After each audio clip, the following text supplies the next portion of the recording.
Hey everybody, and welcome back to the Sumrok Studios. I am your host, Carl Dean. I am very excited about today's episode. For months we've been courting CoStar, trying to get them on board to do a bit of a partnership with us and our students, because obviously we find the software extremely valuable and helpful, not only to the coaches of the Sumrok organization, but to a lot of investors out there. So today I have with me Paul Hendershot, who is the Director of Business Analytics at CoStar in the DFW market, correct? Correct. Excellent. Thank you so much for sitting down with us today. I really appreciate your time. No, thank you. This is a great opportunity. It honestly, I think it is for both of us because I couldn't be more excited about this. So tell us, Paul, a little bit, just before we get into the CoStar, tell us a little bit about your experience and your background. Well, I'm an economist by trade. I went to the University of North Texas. My first jobs were actually in economic development, working with the Dallas Regional Chamber and a few other economic development organizations. I had the opportunity to define the economic impacts of a Habitat for Humanity here in Dallas, which really allowed me to see the value of putting data first and telling that story, and particularly how it can transform neighborhoods. And then I moved out to the West Coast, where I had the opportunity to define the life sciences industry of Southern California, along with putting together a few comprehensive economic development strategies for cities out there as well. Some of the major expansions, relocations I've worked on, one in particular was Comerica, one of the major bank relocations out of Detroit to Dallas. Oh, wow. They came out of Detroit to Dallas. Yep. I wasn't aware of that. I also came out of Detroit to Dallas, so interesting. I'm a Western New York guy myself. I grew up in Rochester. Nice, very nice. I actually grew up in a city called Rochester in Michigan, so that's quite ironic. Okay, so you've got quite a bit of experience, obviously, in economics and just the overall encompassing job of knowing what's going on in the markets and development and strategy as far as everything from the development phase to repositioning to, I mean, everything. That's obviously why you have this prestigious job at CoStar now. Thank you. So what I want to talk to you today about the most really is something that a lot of the students have been reaching out to us about. It's obviously a very hot topic. It's the opportunity zones. Yep. So we're going to dive into a little bit more about CoStar and the CoStar reports themselves, some of your favorite reports. We're going to talk about markets, what markets you like, in particular, not only just in Texas, but around the nation. But let's start with the opportunity zones, because I think it's a hot topic. And I know you sent me an email saying 180% increase in agency funds in the opportunity zones since last year? Since last year. Wow. And that was actually looking at Freddie Mac loans. And the program itself has really been a tremendous success. It came out of the 2017 tax reform and Jobs Act. And it was designed to foster investment in areas that were often basically overlooked or underserved as far as investment in those areas. They typically have maybe lower barriers to entry in terms of investment, and maybe maybe not the job opportunities of other areas in the state. Okay. Texas alone has about 700 opportunity zones, and 30% of those are found in rural areas. Now, that's not to say there's not some great opportunities in the urban areas and the metropolitan areas like Dallas, for example, and particularly related to some of the southern sector or even some of the outlying communities like Commerce or even some of the areas south or maybe north of in Denton, for example. And what this program really does, it allows someone to receive a preferential tax benefit in terms of the capital gains from their investment. And the longer you keep your money in an opportunity zone fund, you will receive greater benefits. Upwards of 10% of your capital gains will be deferred. So we spoke with a lawyer recently who's in our network, and he had mentioned, there's like a 3-5 year, but if you hold it for 10 years, you basically you get out tax free. Pretty much. Is that correct? Yes. Yeah. So if and it seems to me, just common knowledge, right? It seems to me like the government's saying, hey, I see everybody doing all this development, right? We're putting in, and it's definitely a Trump thing. We're putting in these tax credits because we want people to invest in our communities, especially the multifamily and these different commercial assets. But also, we don't want any city or little pocket to be left behind because of maybe it being too rural, maybe not having good ingress, egress, or whatever the case may be. And so they're kind of incentivizing people even further to say, hey, don't forget about this little pocket. We won't charge you any taxes if you help us keep this one going as well. Exactly, and like I said, it's been a success. There's over over $5 billion right now in Opportunity Zone funds in the United States, and the funds range from about $1 million to $3 billion. So the average fund size is about $256 million. So again, why those seem like big numbers? There really are opportunities for people to invest in opportunity zones. Yeah, it says here you have a note out of 630,000 agency debt loans, 71,000 or 11%, just over 11% were opportunity zone lending.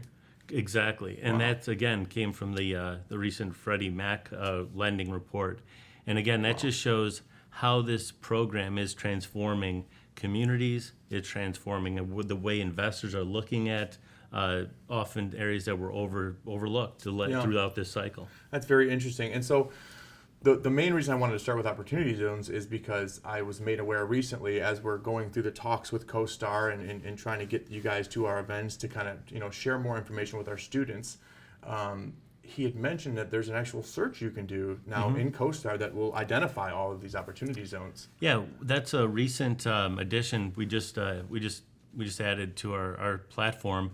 You can actually, and I did this right before we sat down, just to kind of get a sense of where the opportunity zones were in Dallas and how where they are, and also how many properties are located.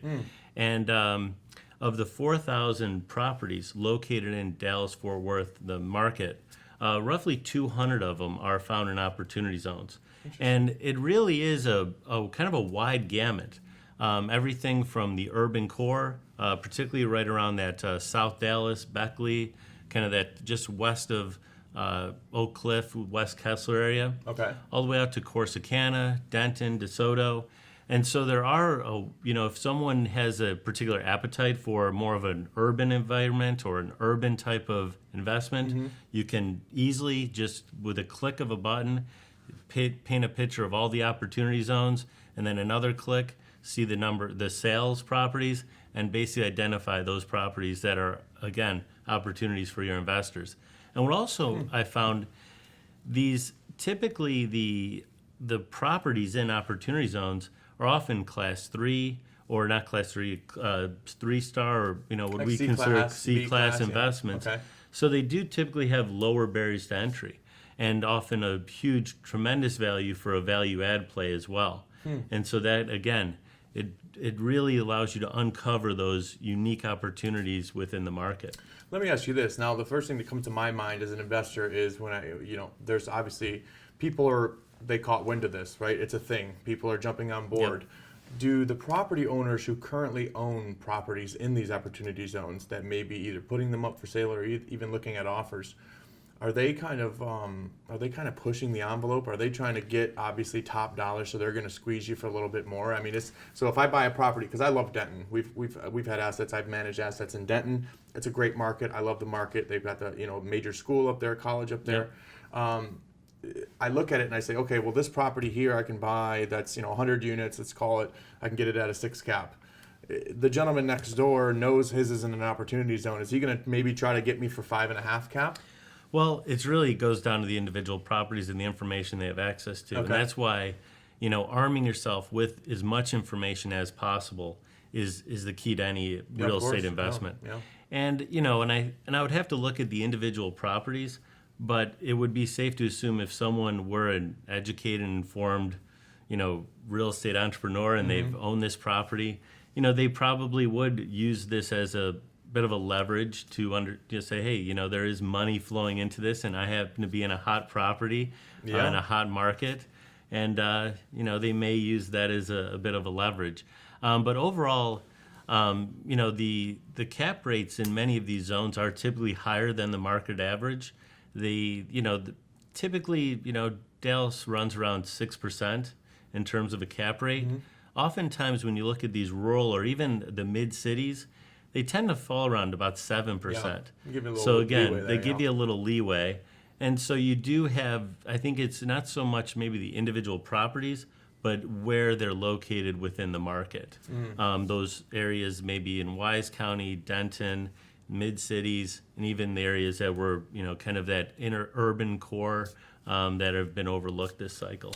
So who's the person who basically sits there and says, this is an opportunity zone, this is not? And is there any way that someone could possibly petition for their property or this particular area to be in that zone? Well, they were originally defined by, they're defined by census tracts. Okay. I believe it was the Department of Commerce first designated these based on the level of income for the area, and the governors of every state had quite a bit of latitude in terms of where they wanted to place individual opportunity zones as well.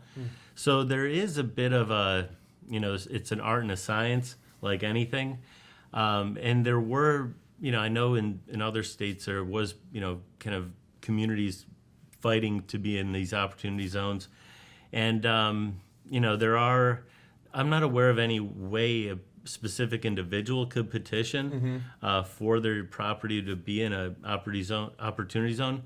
But I think as we do move through this cycle and we do move through like maybe the next incarnation of the census, the map will be redrawn possibly. Yeah. And that's not to say that, to have a property that's in an opportunity zone today, the fact that it should be growing and the area should improve, it should not remain in as an opportunity zone forever. That will defeat the whole purpose of the program, more or less. Yeah. So it could be one of those situations where it's a victim of its own success to a point as well. Very good point. Very good point. Okay, so let's talk about markets now in general. Let's start with DFW. I don't want to, definitely don't want to breeze over DFW because this is where we are. This is where a lot of our students do business. But we'll get national. But let's just talk DFW. So obviously we've had a ton of people moving here. Yep. Okay, and you have those numbers. I think you said it was like 100,000 people every year, and we're adding over 100,000 jobs a year. Okay. Literally, we're the only metropolitan area that has added more jobs than DFW last year was New York City, the New York City metropolitan area. Texas and Dallas-Fort Worth is literally a job-producing machine. And it's a reflection in our apartment market as well. Since 2010, we have added over 120, just about 120,000 new multifamily units, more than anywhere else in the country. Yeah. Now, that might scare some folks, saying, the market's overheated, this far in the cycle, can this continue? But then if you look at the flip side of that construction absorption, we're absorbing the exact same amount. Last year, for example, we added 23,000 units, and we pretty much absorbed the exact same number, 23,000. Wow. And even last quarter, if you want to, dissect that, it was about 5,000. So again, we have a unique market that's both growing and stable at the same time. And that's really a reflection. Just look at the companies that are moving here. Yeah. Legacy West has literally been transformed. Allen, you look at everything taking place in Irving. I realized Amazon was the big economic development play last year.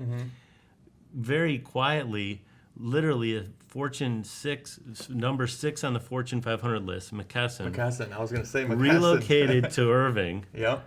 I mean, quietly. No one even mentioned it. Well, it goes back to, and this is something I researched a couple of years ago, and I did kind of like a brief report on it, is this Texas Enterprise Fund. Yep. So Texas operates like a business. Texas isn't, there's a lot of states who operate in their own way.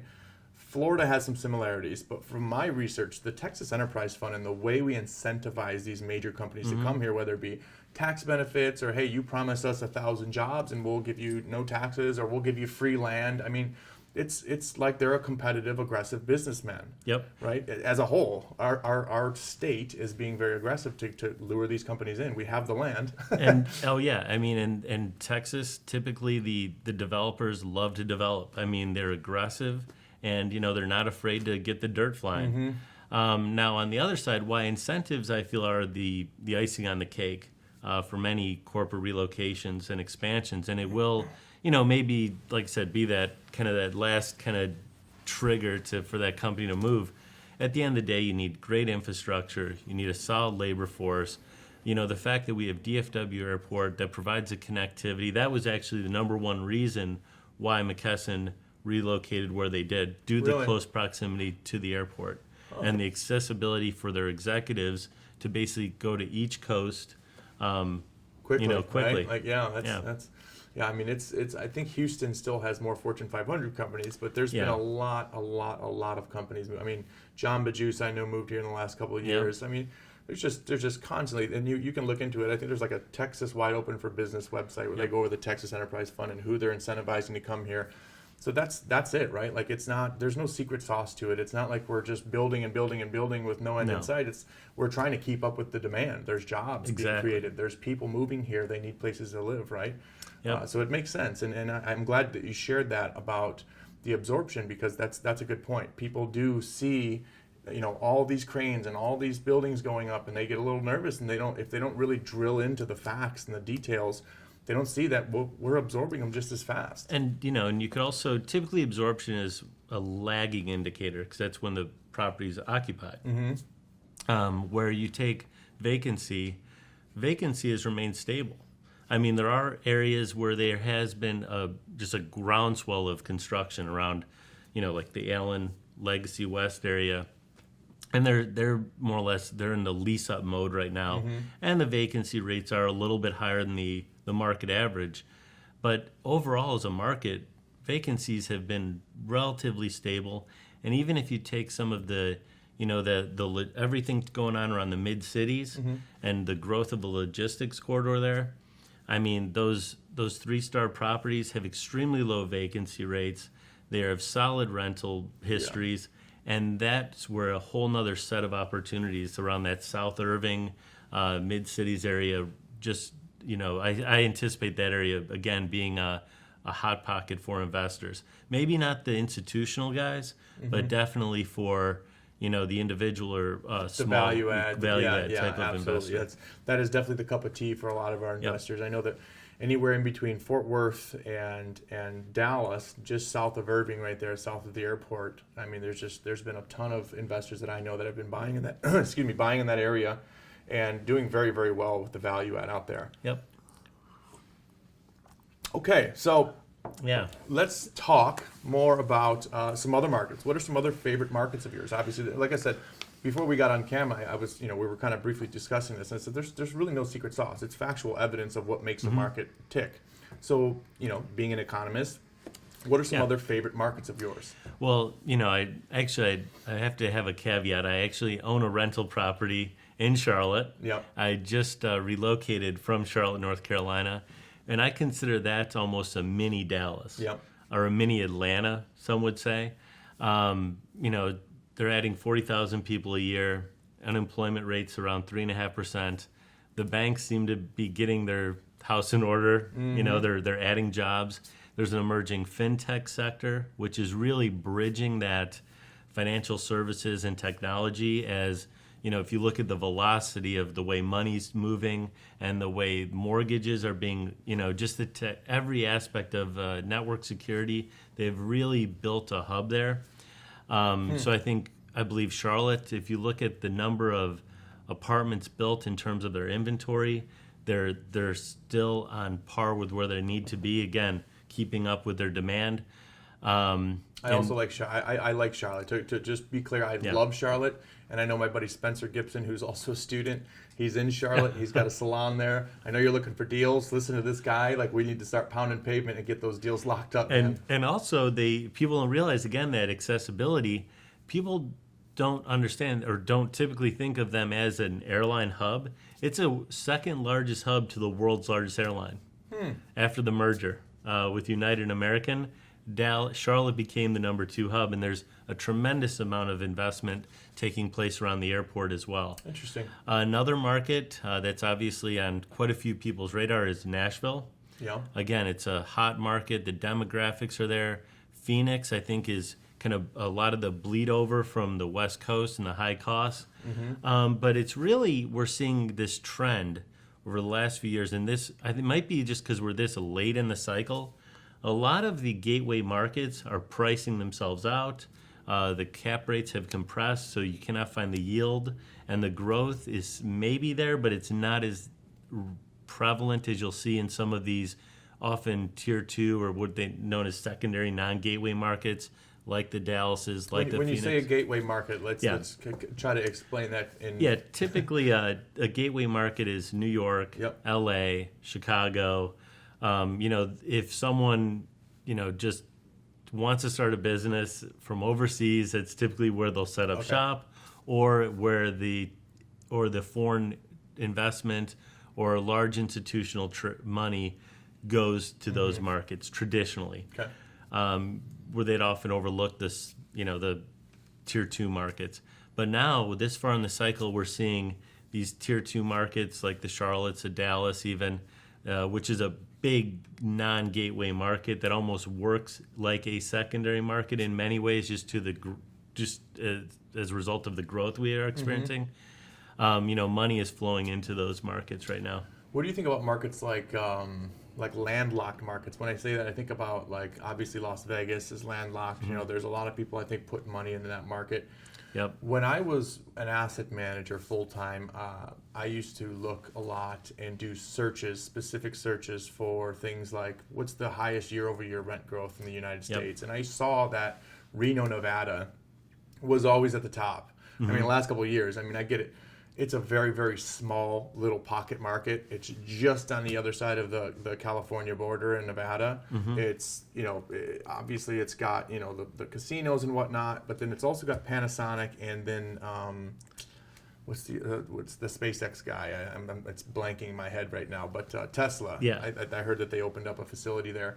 So, I looked at all these things and I'm like, I'm trying to figure out why the highest year-over-year rent growth. And I realized as I started trying to look for deals to buy, all the deals are like 60s, 70s, 80s vintage deals that are very, very small, 500 square foot units, and they're 50, 60 units each. A lot of small deals. The prices were through the roof. Obviously, they're catching wind of what's going on. But what are your thoughts on some of those smaller landlocked markets like that? I'm bullish on them. Look at what's going on in Oklahoma City. That's another great example. They've completely transformed their downtown. Job growth. They added an NBA team. They have a baseball stadium. They are now a destination for tourism. And they're proud of their city. And we're seeing these cities popping up, or even like some of the overlooked universities, like you mentioned Denton. Like Flagstaff, Arizona, maybe another one that it's a landlocked kind of small market. It has great fundamentals, a solid base of folks that are moving there and also live there. And, those opportunities really emerge. And I think the key, going back to what CoStar can do, is you can pretty much take every market in the United States and just create your own filters. While I'm not saying I have the magic bullet, but look at household income change. Look at population change. Look at the number of office jobs being created. Take a look at, whereas it's not just maybe rental growth may not be the total story, but look at the amount of investment taking place. And you can almost triangulate your data based on your unique criteria and say, these markets make sense for me. I'm comfortable. I like these places. I want to hang out at these places. And then you can drive one step further and look into those individual submarkets and the individual properties.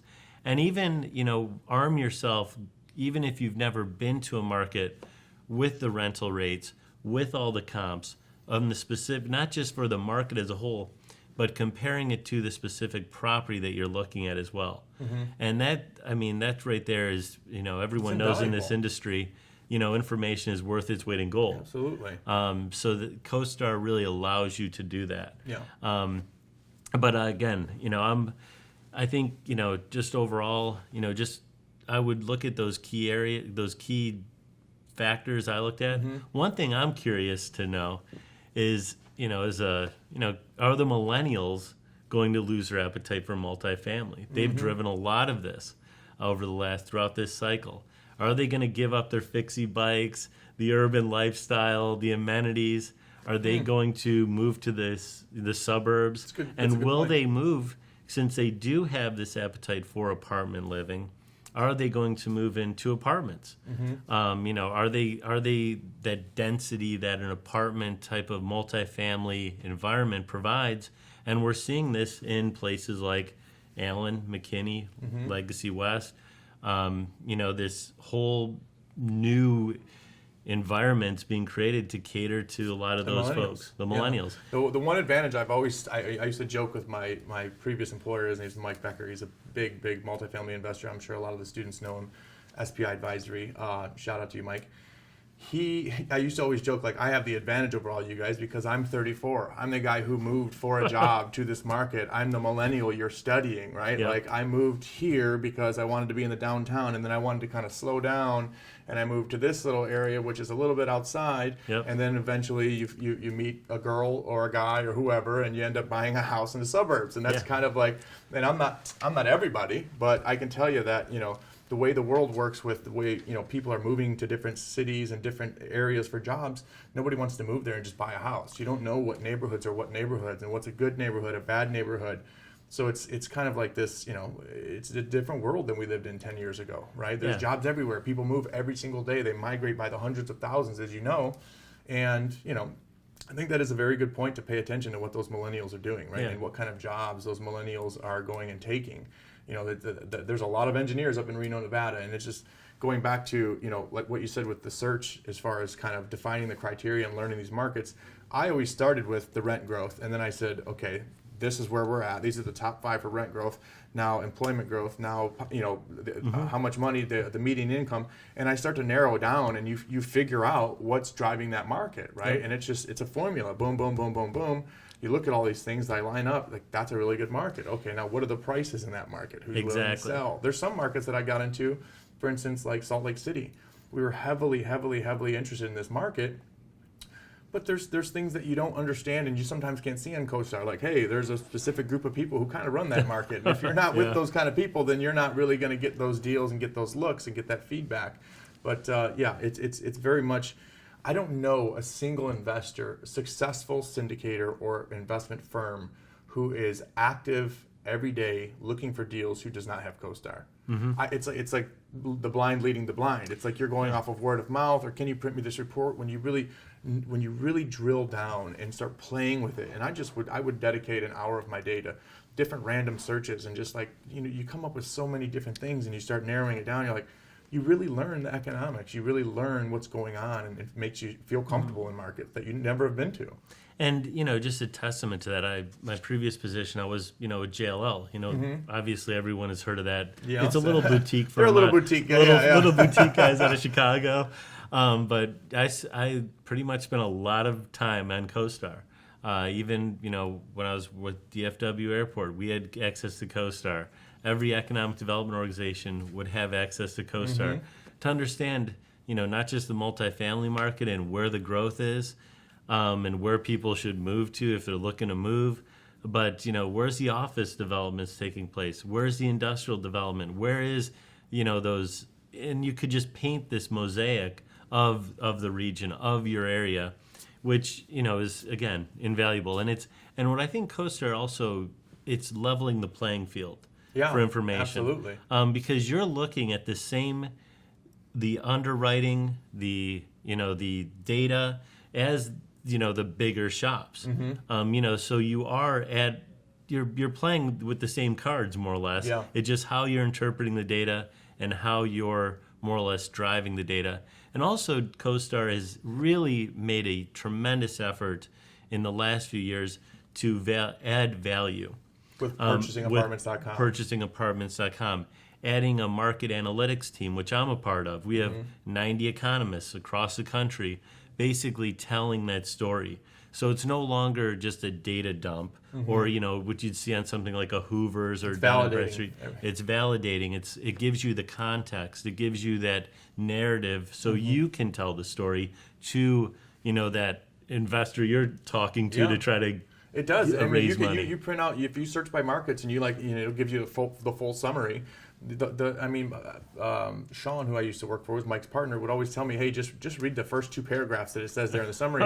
It's going to give you the full story of what's going on in that market. The cool thing about CoStar is if you get into a market that's maybe more of a rural market, and there's not much data there, there's not one of those paragraphs about what's going on, you can reach out to CoStar and they'll have an economist go and look into it, do the research, do the study, and then you'll see it filled out. I literally receive phone calls every day from people doing the exact same thing.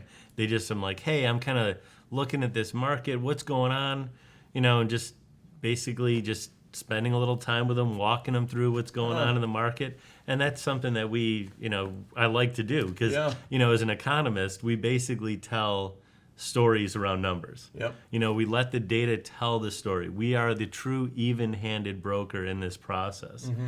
And to be able to convey that and hopefully result in a successful transaction for, one of our customers or one of your students, it's really rewarding. I mean, it kind of gets back to what we were talking about earlier, that opportunity zone. It's like, how do we uncover those opportunities? How do we dig deeper?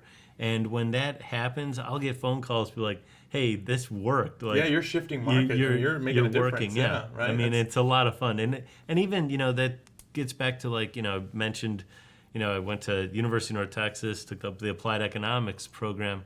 And it was like, that's what first was that natural curiosity of, why do businesses locate where they do? Why do people make the decisions they make to live where they do? Mm-hmm. And if you can just take that data and uncover those reasons, it's a powerful tool. Excellent. So I want to talk about some of the tools with CoStar, because we got into kind of how myself or even you or many people go in and start to evaluate a market, going in and finding the rent growth, going in and finding the employment, looking at all these factors. And okay, let's say you've decided that you like these 3 markets. The next thing that I would do, because I've always been an executive at a firm that purchases real estate, rehabs, repositions, and then exits, right? So I've always I've been blessed to be able to have a very high level view of, how do you get across the goal line and make this thing happen? I've never been the solo guy on my own. I'm going out to syndicate a deal. It's like, I like to work with firms. I like to learn from people smarter than me, and I like to just keep this thing moving. One of the things we would do when we identified a market is we would do a broker search. Yep. So I know that's something you can do in CoStar, and I've mentioned it to a couple of the students. So I want to make sure to put that out there, because when you guys come to the June 8th event, which you have a rep coming out, right? Yep. We're going to introduce our new kind of partnership with CoStar and a discount for the Sumrok students only, which I think you guys will really, really be excited about. One of the major things that I would always do is do this broker search. And what you can do is you can literally search, once you have identified the market you like, and find all the brokers in that market who are selling deals and then you can trickle it down by volume. So, this guy sold $1 billion in deals, this guy, and it just trickles down. And then you kind of go in and click on each person. You can see the deals they're selling. Exactly. And then you can hone in on, okay, here's the top brokers who are selling the inventory that I want, right? Here's the B and C class guys who are doing high volume. And then I go to their website. I'm kind of fishing through their website. I look for the lower level guys. Yeah. And I try to use them to enter in, right? Because they want to make the deal happen more than the high level guys are the busy guys. They have their clients. They have their institutional people. And it's hard unless you've got a big rap sheet and a huge schedule of real estate owned to get their attention. So I would go in and kind of get those entry-level guys who really need to make make the deal, make something happen. And I would say, look, we're serious. This is what we do, and try to enter into that brokerage through a lower-level guy. So that was my personal strategy. And I found a ton of value in being able to search that with CoStar. And I'm surprised that more people don't do that. Well, a lot of people are, and probably a lot of people. Okay, good. More people are going to now that you just told the secret. I want people to know it, right? No, my goal is for people to buy more deals and have more success. Exactly, but it really, you mentioned the Salt Lake City deal. Yeah. There's a lot of these smaller markets, even Dallas. To a point. There's JPI, major player, Billings. I mean, there are these major players. And to be able to familiarize yourself, okay, well, what is the landscape here? Who are the guys to talk to? Who's making the big deals? And maybe and who's buying them? And who's buying them?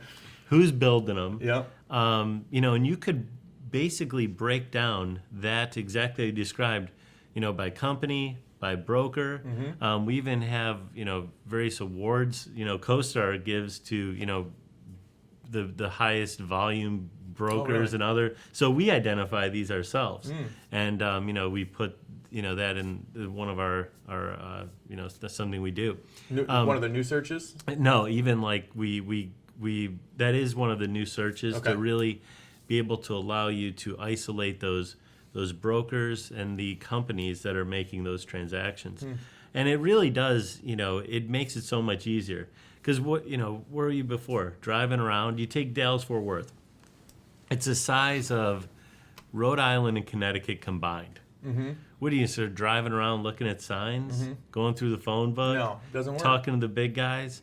I mean, you'd spend so much time spinning your wheels possibly and not even getting where you need to be. And still going in blind. And still going in blind. Yeah, you made a good point. I want to put this out there before I forget it.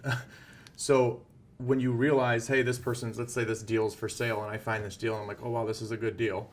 I'm going to do some due diligence. The first thing I always do is look at who owns it. Yep. And I click on that company, and CoStar will show you all the other deals that they own. Yep. So you know who you're dealing with now. You know what kind of assets they purchase, in what markets they purchase.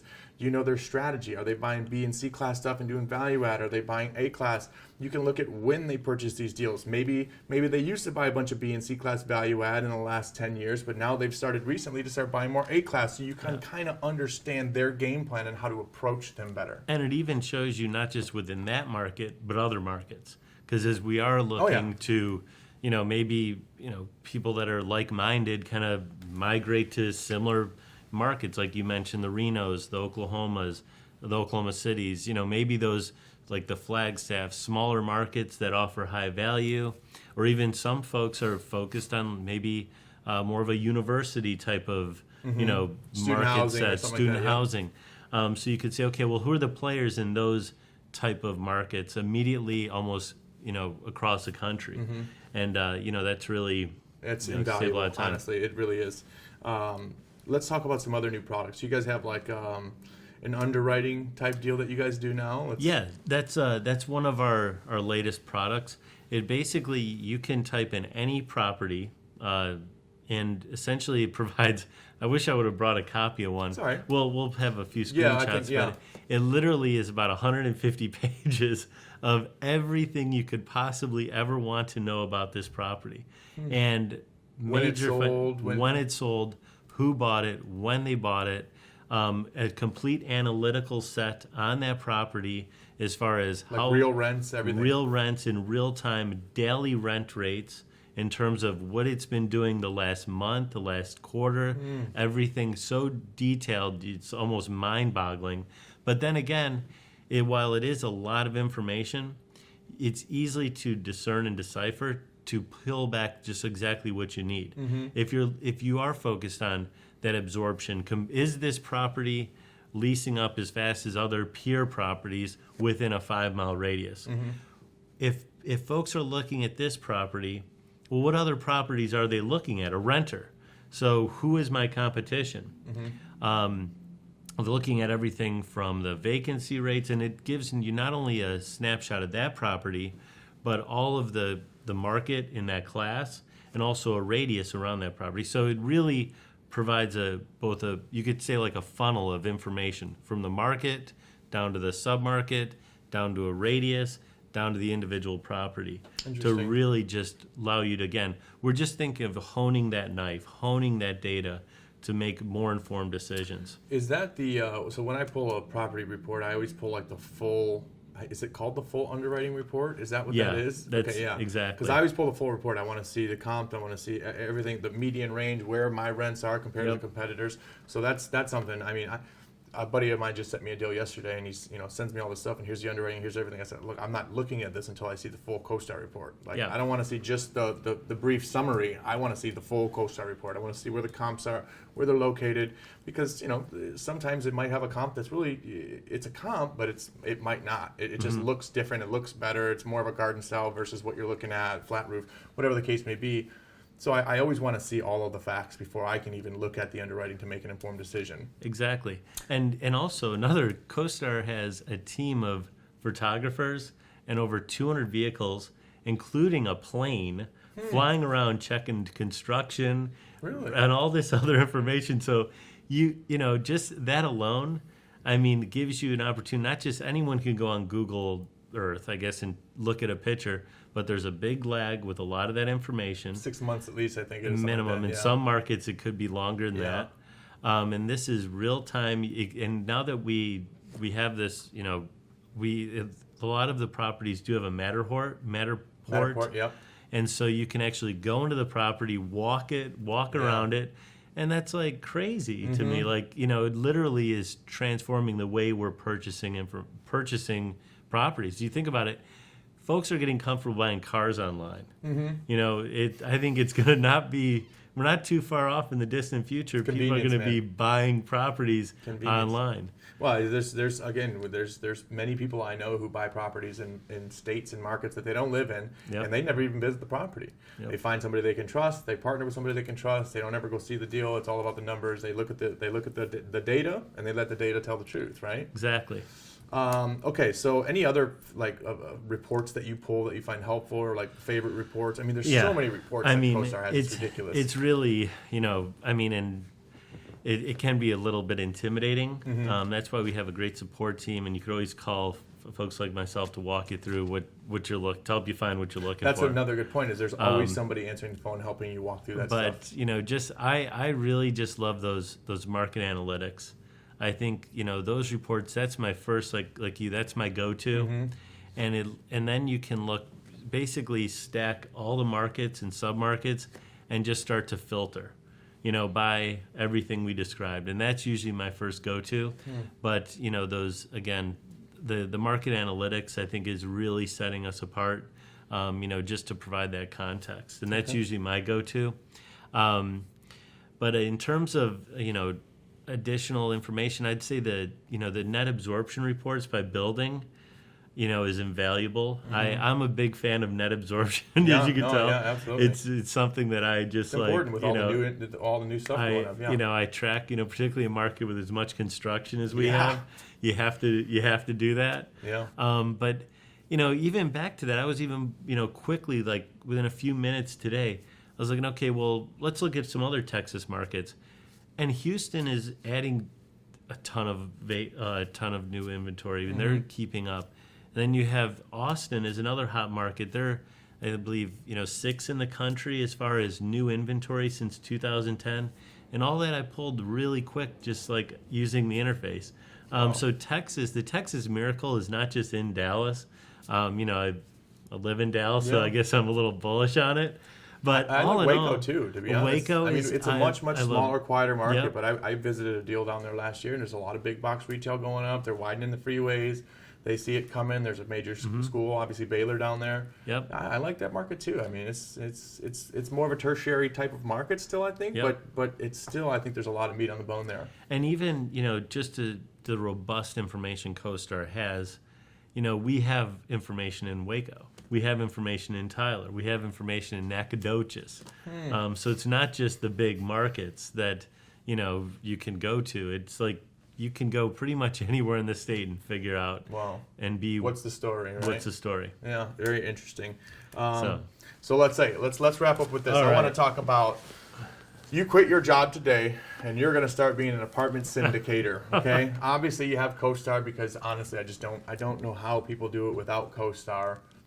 It just blows my mind. But what are the searches you're going to do? What are you going to go on CoStar and begin to do right away? Let's just say you're looking at, you know, Denton. Let's use Denton for an example. Well, first thing I would, if I were just looking at Denton, you know, I would start with that market analytics would be the first thing I'd pull, read the market report.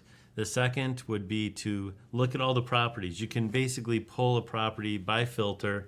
If you're looking at like those class, you know, C or 3-star properties, just get an inventory. What's there? You know, if you don't know the number of buildings, the number of units, you're basically just, you know, that's where I'd start. Okay. And then from there, I would just start to filter, okay, well, when were they built? You know, do I have any thresholds as far as like the age of the property? Okay. And then just click on the individual property. See exactly how that when it was sold, who owns it.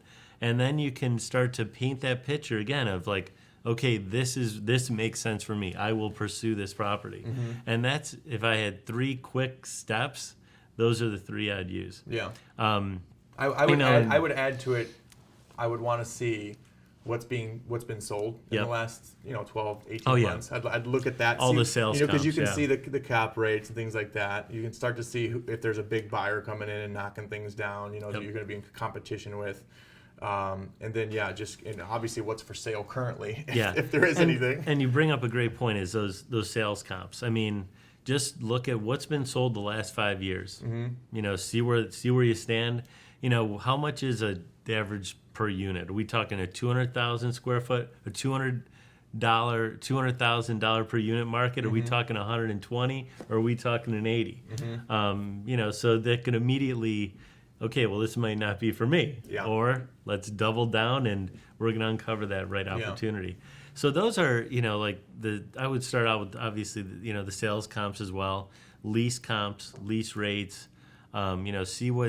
see what other properties are going for.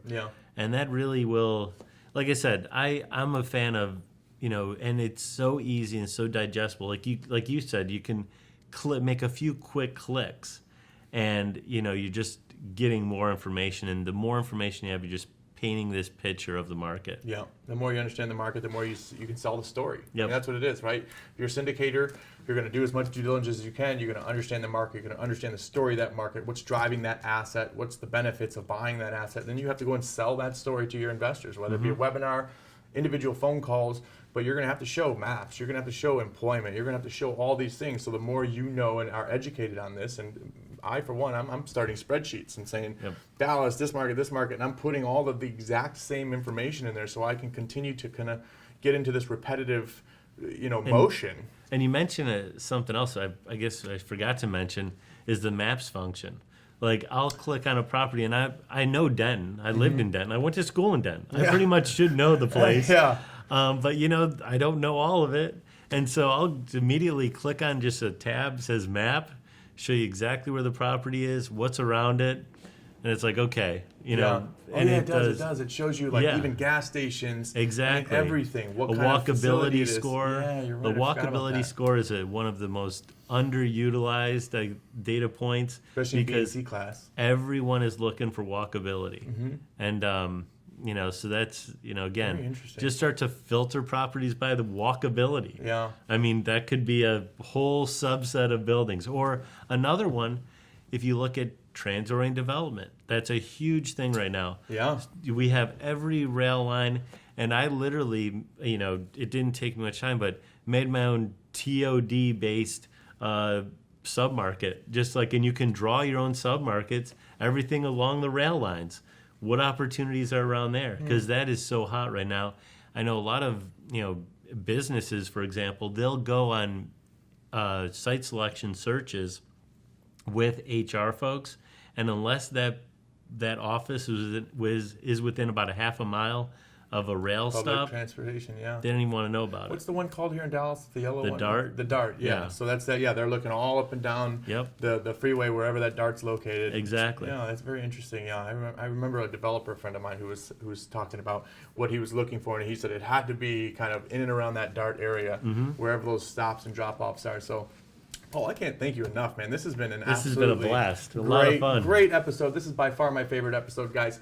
Listen, if you want to hear more, if you want to learn more about CoStar, make sure you guys are at the June 8th student-only event that Brad Sumrok is holding here in Dallas. If not, we will also have CoStar at the July 20th and 22nd R2R, and they're going to be launching this basically the special Sumrok discount. I can't disclose it. I can't disclose the pricing or anything like that. What I can say is it's significant, and the software is 100,000% worth it. There's a reason your coaches have it. There's a reason Brad has it. There's a reason a lot of these major players have this system, have this software, and use it every single day. So if you're not, and you really want to be a serious multifamily investor, not saying you can't do it without it, but if you really, really want to take the bull by the horns, educate yourself and stay in tune with what's going on and really understand this stuff, I think it's critical.